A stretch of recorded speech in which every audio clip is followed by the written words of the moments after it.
Assalamualaikum warahmatullahi wabarakatuh.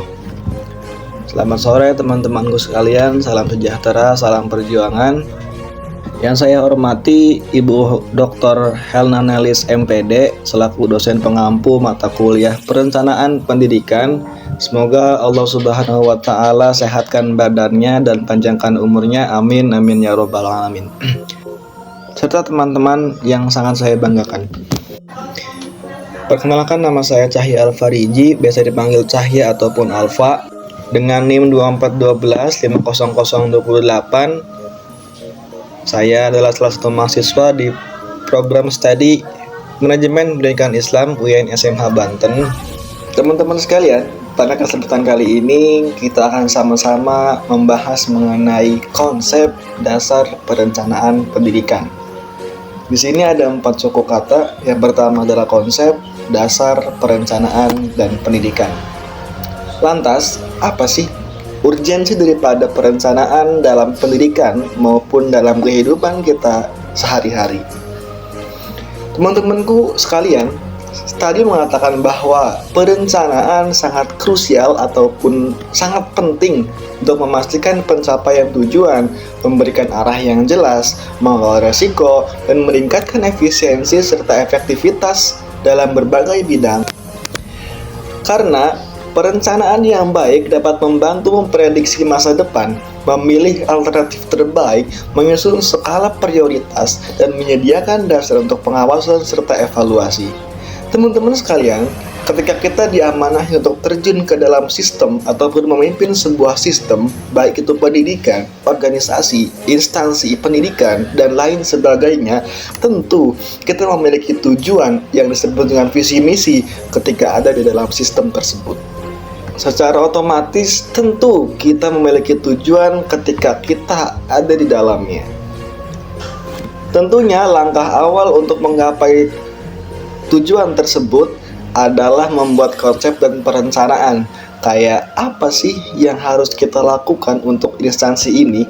Apa sih terobosan yang akan kita lakukan untuk sistem ini dan lain sebagainya? Hal inilah yang disebut dengan perencanaan atau menentukan strategi untuk mencapai tujuan tersebut. Bersama saya Cahya Alfariji, dalam beberapa waktu ke depan kita akan sama-sama membahas mengenai konsep dasar perencanaan pendidikan dalam mata kuliah Perencanaan Pendidikan. Konsep dasar perencanaan pendidikan. Pertama-tama kita akan disajikan dengan latar belakang yang menjadikan dasar kenapa isu ini diangkat, kenapa kita memilih konsep dasar pendidikan dan lain sebagainya. Karena salah satu alat paling efektif untuk meningkatkan kualitas individu sehingga mereka dapat bersaing adalah salah satunya dengan pendidikan. Dan untuk mendapatkan hasil terbaik dalam pendidikan tersebut, kita harus merencanakan pendidikan tersebut dengan baik, metodis, dan berkelanjutan. Perencanaan pendidikan adalah alat untuk menjamin bahwa setiap kebijakan pendidikan sesuai dengan tuntutan siswa, masyarakat, dan norma yang berlaku. Di awal tadi dijelaskan bahwasannya kualitas individu salah satunya meningkatkannya adalah dengan pendidikan. Dan pendidikan itu akan berhasil jika direncanakan dengan seksama dan baik. Ya, beberapa studi tentang hal ini menunjukkan bahwa di tingkat nasional, perencanaan pendidikan cukup mendasar dalam menjamin keberhasilan pendidikan. Perencanaan yang baik dapat membantu memastikan aktivitas sehari-hari yang berjalan sebagaimana mestinya. Hal ini dikarenakan perencanaan merupakan serangkaian proses yang digunakan untuk mempersiapkan dan mengambil keputusan mengenai apa yang diharapkan dan apa yang harus dilakukan. Teman-teman sekalian, latar belakang tadi sebenarnya sangat panjang dan berurutan, tetapi saya persingkat dalam PowerPoint ini karena keterbatasan waktu.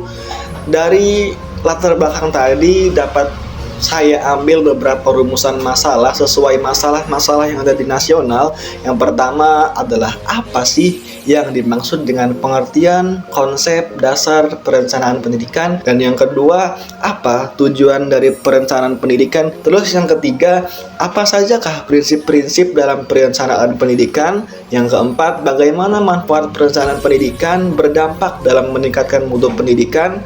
Dan yang kelima, metode apa yang efektif yang dapat digunakan dalam perencanaan pendidikan. Nah, pengertian konsep dasar perencanaan pendidikan ada 4 kata ya: konsep, dasar, perencanaan, dan pendidikan. Apa itu konsep? Secara etimologis, konsep berasal dari bahasa Latin, yaitu conceptus, yang berarti ide, rancangan, atau gagasan. Secara umum, konsep adalah kerangka ide, abstraksi, atau pengetahuan yang menjadi dasar pemahaman suatu fenomena.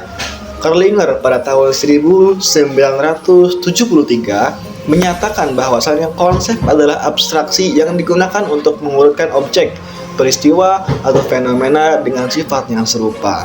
Jadi, inti daripada konsep itu terdapat dalam kata tadi adalah kerangka ide ataupun pengetahuan yang menjadi dasarnya gitu loh. Terus setelah konsep tentunya ada dasar tadi. Dasar secara etimologis berarti landasan atau fondasi atau penopang utama. Jika tadi konsep adalah gagasan utama atau kerangka ide, dasar adalah pondasinya gitu loh. Tidak jauh dari konsep dan dasar sebenarnya. Konsep dan dasar itu tidak memiliki perbedaan yang jomplang ataupun jauh, sama-sama fondasi, sama-sama landasan. Nasution menguatkan pada tahun 2003, dasar adalah titik awal pemikiran dan tindakan dalam suatu proyek, kegiatan, ataupun lain sebagainya. Hal inilah yang menjadi titik awal gitu loh. Dasar merupakan titik acuan dalam perancangan kebijakan dan perencanaan pendidikan. Oleh karena itu, ia merupakan nilai atau aturan. Arti dalam konteks ini, dasar mengacu pada prinsip-prinsip inti yang berfungsi sebagai dasar dalam pengembangan strategi. Terus selanjutnya ada perencanaan, konsep, dasar, dan sekarang perencanaan. Secara etimologis, berasal dari kata bahasa Inggris yaitu planning, yang berarti perencanaan atau langkah-langkah. Perencanaan adalah proses menentukan tujuan atau sasaran yang ingin dicapai serta menentukan cara dan sumber daya yang diperlukan untuk mencapai tujuan tersebut dengan seefisien dan seefektif mungkin. Jadi fungsi dari perencanaan ini adalah ketika kita ingin melakukan sesuatu, kita membuat planning ataupun rencana gitu loh, supaya proyek ataupun kebijakan kita itu tidak berlebihan ataupun yang disebut dengan efisien serta efektif untuk kalangan ataupun orang yang menerima kebijakan tersebut. Setelah konsep dasar serta perencanaan, kita masuk dalam pengertian pendidikan. Secara etimologis berasal dari kata Latin educare, yang berarti membimbing, mengarahkan, atau mengeluarkan potensi. Menurut para ahli, pendidikan merupakan syarat tumbuh kembang anak agar mereka dapat hidup layak dan sejahtera. Ki Hajar Dewantara berpendapat bahwa pendidikan adalah suatu usaha yang dilakukan secara sadar dengan tujuan menjamin keselamatan dan kebahagiaan manusia. Dan Soergarda Purbakawaca mengartikan pendidikan sebagai usaha dan perbuatan kolektif generasi tua yang bertujuan untuk menanamkan kepada generasi muda pengalaman, pengetahuan, dan keterampilan yang diperlukan untuk menjalankan fungsi kehidupannya dalam hubungan sosial seefektif mungkin. Jadi teman-teman, secara singkat, pendidikan itu adalah suatu usaha yang dilakukan oleh individu maupun kelompok dengan tujuan menjamin keselamatan dan kebahagiaan mereka. Maksud daripada menjamin keselamatan dan kebahagiaan manusia adalah ketika seseorang belajar, ketika seseorang berpendidikan, maka secara tidak langsung dia sudah selangkah dengan tujuannya, selangkah lebih maju dengan tujuannya maksudnya gitu loh. Dan menggapai kesejahteraan itu digapai dengan ilmu ya, dengan pendidikan. dan ilmu didapatkan dengan pendidikan tadi. Jadi jika kita gabungkan konsep dasar perencanaan pendidikan menjadi satu kalimat, itu menjadi arti bahwasannya konsep dasar perencanaan pendidikan adalah landasan pemikiran berupa ide-ide fundamental yang menjadi fondasi dan digunakan untuk merancang secara sistematis proses pendidikan dengan tujuan menciptakan mutu, relevansi, dan efektivitas pendidikan sesuai dengan kebutuhan individu maupun masyarakat sekitar. Jadi itu ya, singkatnya konsep dasar perencanaan pendidikan itu ide-ide rancangan gitu loh. Untuk menggapai apa? Untuk menggapai tujuan pendidikan yang menciptakan mutu yang baik, relevan, dan efektivitas. Itu singkatnya. Selanjutnya ada tujuan perencanaan pendidikan. Setelah kita mengetahui apa sih konsep dasar perencanaan pendidikan tadi, nalar kritis kita pasti bertanya, terus apa sih urgensi? Terus apa sih tujuan daripada perencanaan pendidikan ini? Nah, yang pertama sudah saya rangkum. Yang pertama adalah mencegah keteraturan dan efisiensi. Apa sih efisiensi? Efisiensi itu tidak berhamburan, tidak berlebihan gitu loh. Jadi sesuai dengan porsinya gitu, tidak boros. Rencana pendidikan bertujuan untuk memastikan bahwa semua proses pendidikan berjalan dengan baik, tidak saling bertindihan, tidak saling bentrok, dan memanfaatkan sumber daya dengan maksimal. Contoh, ketika ada seseorang terjun di instansi pendidikan, kita tuh harus memberikan ruang dia sesuai dengan porsinya gitu loh. Jadi porsinya itu tidak berbenturan dan tidak bertindihan gitu. Yang jago komputer di TU, yang jago ngajar di kelas. Jangan yang jago ngajar di TU, yang jago komputer di kelas. Itu bertindihan dan bertentangan. Itu namanya tidak teratur dan tidak efisien. Terus yang kedua, mencapai kesetaraan dan keadilan akses pendidikan. Tujuan ini berkaitan dengan memberikan semua orang kesempatan untuk belajar dengan sama tanpa membedakan siapa mereka. Contohnya apa? Beasiswa, ya kan? Semua orang bisa sekolah, bisa berpendidikan dengan beasiswa. Terus yang ketiga, meningkatkan kualitas dan relevansi pendidikan. Perencanaan pendidikan harus diarahkan agar sistem pendidikan dapat menghasilkan lulusan yang berkualitas dan sesuai dengan apa yang dibutuhkan di dunia kerja serta perkembangan zaman. Jangan sampai di sebuah sistem pendidikan ataupun instansi pendidikan, anggaplah SMA anggaplah SMKA, anggaplah MAN-A gitu, ia tidak relevan dengan zaman gitu loh. Dia anti dengan perkembangan teknologi. Yang lain sudah memakai Infocus, yang lain sudah memakai komputer dan lain sebagainya, tetapi sekolah tersebut masih menggunakan zaman kuno gitu loh, masih ketinggalan zaman. Itu namanya tidak relevan. Dan ketika sekolah tidak relevan, maka muridnya juga tidak akan berkembang gitu loh. Dan dipastikan lulusannya itu akan ditolak dengan dunia luar. Karena kita bergantung, karena kita hidup di perkembangan zaman, mau tidak mau kita jangan melawan perkembangan zaman, tetapi kita harus adaptasi dengan perkembangan zaman. Terus yang keempat, menjadi dasar dalam pengambilan keputusan.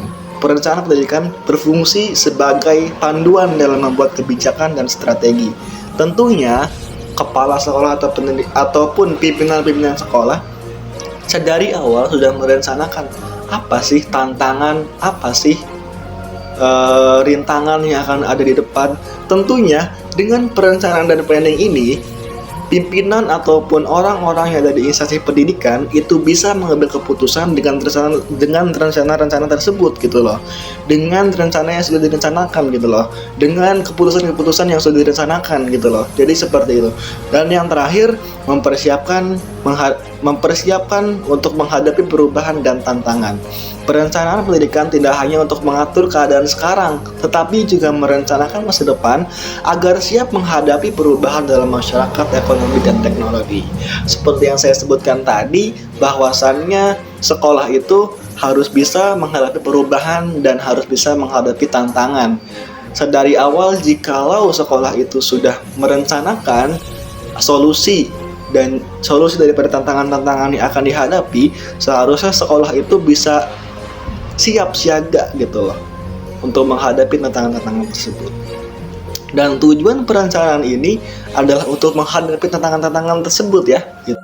Selanjutnya yaitu prinsip perencanaan pendidikan. Setelah kita mengetahui pengertian daripada konsep dasar perencanaan pendidikan dan juga tujuan daripada adanya konsep dasar perencanaan pendidikan, tentunya kita harus mematuhi prinsip-prinsip ataupun pedoman daripada pelaksanaan konsep dasar perencanaan pendidikan. Jadi prinsip perencanaan pendidikan, prinsip dulu ya, kata prinsip secara etimologis, istilah prinsip berasal dari bahasa Latin, principum, yang berarti dasar pertama, awal atau material esensial dalam bahasa Inggris. Istilah prinsip mengacu pada dasar, hukum fundamental atau kebenaran universal yang berfungsi sebagai standar bagi tindakan dan pemikiran. Selanjutnya ada menurut KBBI atau Kamus Besar Bahasa Indonesia.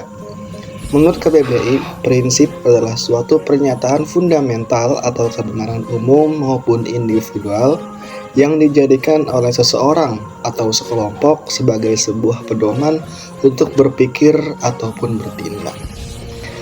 Lantas, apa sajakah prinsip perencanaan pendidikan? Prinsip-prinsip dalam perencanaan pendidikan antara lain sebagai berikut. Yang pertama, prinsip interdisipliner, yaitu menyangkut berbagai bidang keilmuan atau beragam kehidupan.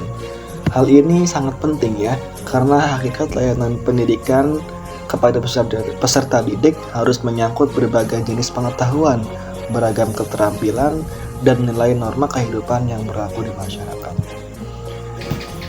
Kemudian prinsip fleksibel, yaitu bersifat lentur, dinamik, dan responsif terhadap perkembangan atau perubahan kehidupan di masyarakat. Hal ini penting karena hakikat layanan pendidikan kepada peserta didik adalah menyiapkan siswa untuk mampu menghadapi perkembangan ilmu pengetahuan dan teknologi atau iptek dan beragam tantangan kehidupan terkini. Prinsip fleksibel itu menekankan bahwasannya pendidikan itu tidak stagnan ya, tidak ketinggalan zaman, tidak lurus saja, tetapi ketika zaman naik, pendidikan juga harus naik gitu. Harus mengikuti perkembangan zaman gitu loh. Prinsip efektivitas dan efisiensi, artinya dalam penyusunan perencanaan pendidikan didasarkan pada perhitungan sumber daya yang ada secara cermat dan matang, bukan asal-asalan, sehingga perencanaan itu berhasil dan bernilai guna dalam mencapai tujuan pendidikan. Selanjutnya yaitu prinsip progress of change, yaitu terus mendorong dan memberi peluang kepada semua warga sekolah untuk berkarya dan bergerak maju ke depan dengan beragam pembaharuan layanan pendidikan yang lebih berkualitas sesuai dengan peranan masing-masing. Selanjutnya prinsip objektif, rasional, dan sistematis. Artinya, perencanaan pendidikan harus disusun berdasarkan data yang ada, berdasarkan analisa kebutuhan dan kemanfaatan layanan pendidikan secara rasional, memungkinkan untuk diwujudkan secara nyata, dan mempunyai sistematika serta tahapan pencapaian program secara jelas dan berkesinambungan. Selanjutnya, prinsip kooperatif dan komprehensif. Artinya, perencanaan yang disusun mampu memotivasi dan membangun mentalitas semua warga sekolah dalam bekerjasama sebagai satu teamwork yang baik. Di samping itu, perencanaan yang disusun harus mencakup seluruh aspek esensial ataupun mendasar tentang layanan pendidikan, akademik dan non-akademik setiap peserta didik. Terus, yang terakhir, prinsip Human Resources Development. Artinya, perencanaan pendidikan harus disusun sebaik mungkin dan mampu menjadi acuan dalam pengembangan sumber daya manusia secara maksimal dalam mensukseskan program pembangunan pendidikan. Prinsip perencanaan pendidikan menurut Islam. Saya juga membuatkan menurut Islam ya, karena supaya ada dua versi begitu. Yang pertama menurut Islam yaitu prinsip ikhlas. Pendidik adalah orang yang bertanggung jawab dan mendapat amanah dari peserta didik, karena proses pendidikan merupakan proses pembelajaran yang melibatkan langsung pendidik dan peserta didik gitu loh. Yang kedua, prinsip kreatif dan inovatif. Yang ketiga, prinsip efisien sama seperti yang dijelaskan. Yang keempat, prinsip pembangunan yang berkelanjutan. Dan yang terakhir, prinsip tanggung jawab universal terhadap dunia dan kehidupan yang akan datang. Jadi, mendidik yang baik bukan hanya mengajarkan tentang akhirat dan bukan hanya mengajarkan tentang dunia, tetapi pengajar yang baik adalah pengajar yang mampu mengajarkan kedua-duanya dengan seimbang. Kita hidup di dunia dan butuh dunia, kita butuh akhirat karena kita nanti akan di akhirat, seperti itu. Selanjutnya, manfaat daripada perencanaan pendidikan ya. Jadi langsung saja, manfaat perencanaan pendidikan itu saya kelompokkan menjadi 3 bagian. Yang pertama, meningkatkan fokus dan fleksibilitas.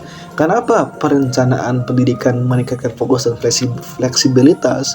Fokus itu artinya mengetahui hal apa yang akan dilakukan, mengetahui kebutuhan pelanggan, dan tahu bagaimana melayani mereka dengan baik.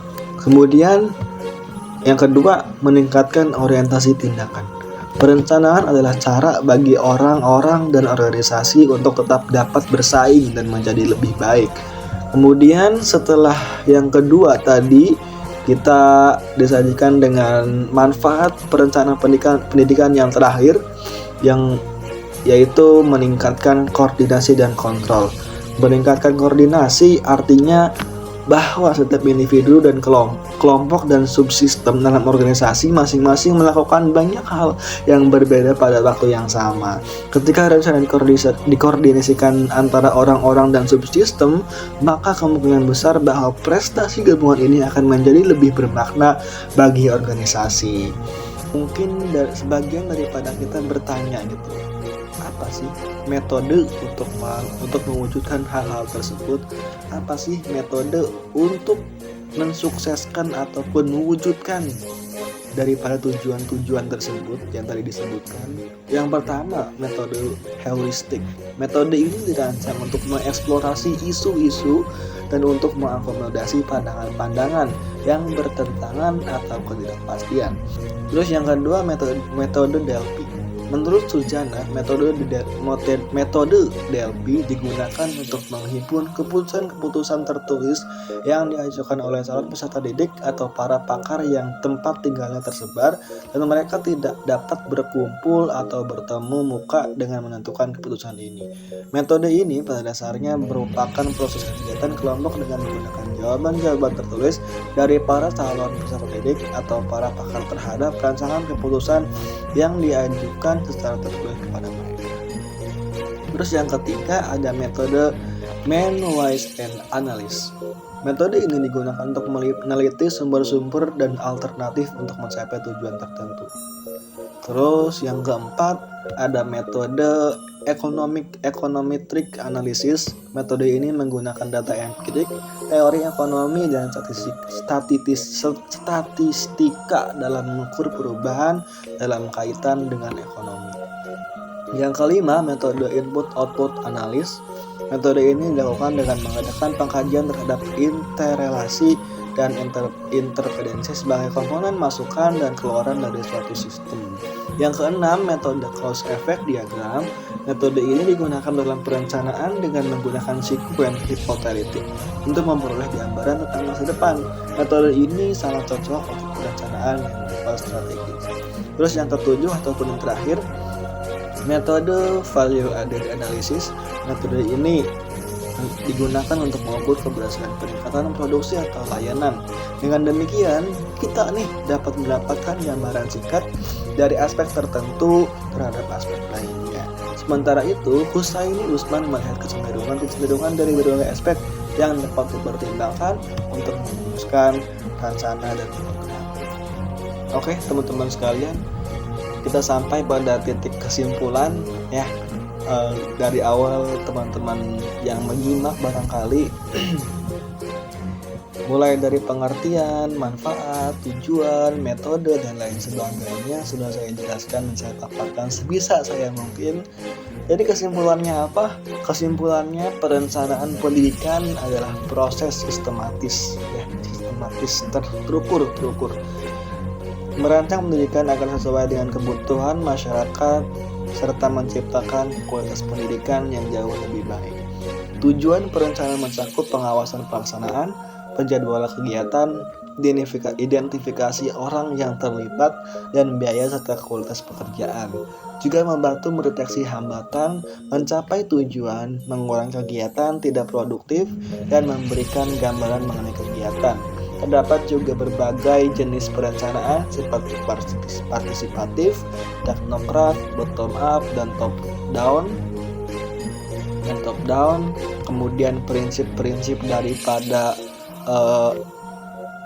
konsep dasar perencanaan pendidikan tadi, yaitu efisiensi dan fleksibel dan lain sebagainya, membuang hal-hal yang tidak penting sehingga pendidikan itu efisien dan tidak berhamburan. Kemudian ada fleksibel, yaitu tidak stagnan, tidak ketinggalan zaman dan lain sebagainya. Terima kasih saya ucapkan kepada teman-teman yang sudah meluangkan waktunya untuk menyimak presentasi dari saya tentang konsep dasar perencanaan pendidikan.